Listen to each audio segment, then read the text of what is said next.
Je pourrais vous parler du second livre de Barry Long, Seul meurt la peur, mais je l'ai pas lu.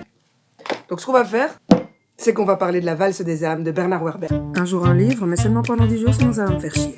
Alors c'est un roman, hein. Ça parle des vies antérieures. C'est un truc de fou. J'avais jamais vraiment lu un de ses bouquins. Alors je connais les fourmis, tout ça. Werber, il est connu. Le truc, c'est que je l'avais rencontré lors d'un séminaire. Il fait des méditations, hein, Bernard Werber, pour ceux qui ne savent pas. Et ce sont des processus où on redescend pour aller chercher nos vies antérieures. Et en fait, dans le bouquin, le roman, c'est l'histoire de ça, hein, d'une âme qui commence au temps de la préhistoire, qui rencontre 5 âmes, 5 autres personnes, et alors toutes ces âmes vont se retrouver dans toutes les autres vies jusqu'à aujourd'hui, en fait, et c'est un truc de fou.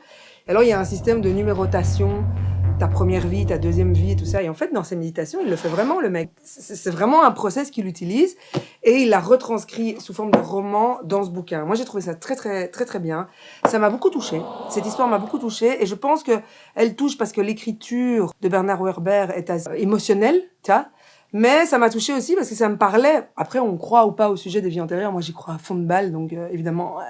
Dans l'histoire, il y a vraiment 5 âmes de la lumière et 5 âmes de l'ombre. Hein. C'est le combat sur sur des milliers de vies. Et alors, on traverse le temps. C'est vraiment, c'est hyper intéressant. Ça donne des bonnes notions sur la théorie des vies antérieures. Après, il faut évidemment croiser ces informations. On n'est pas sur. Enfin, tu vois. Déjà, excusez-moi, mais j'adore la couverture. On en parle ou pas de la couverture?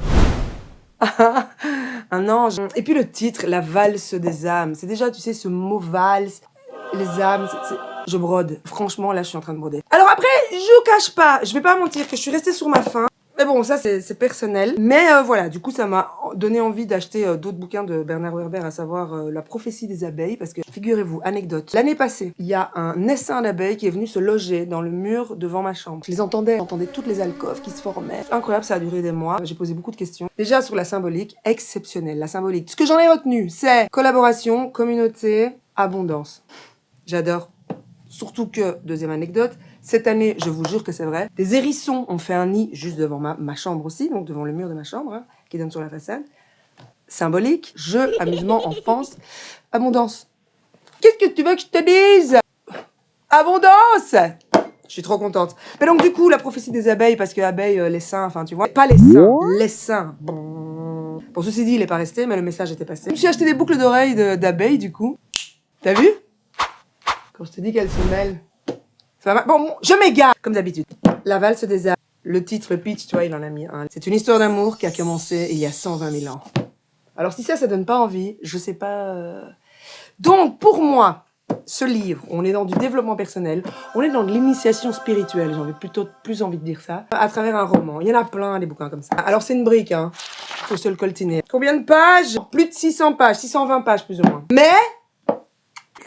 ça se boit comme du petit lait. Je vous souhaite du plaisir. Faudrait que je mette une musique, tiens. Une valse. Je sais pas pourquoi je dis ça. La valse des âmes de Bernard Werber. Un livre qui m'a apporté plaisir, curiosité, apprentissage et beaucoup d'émotions.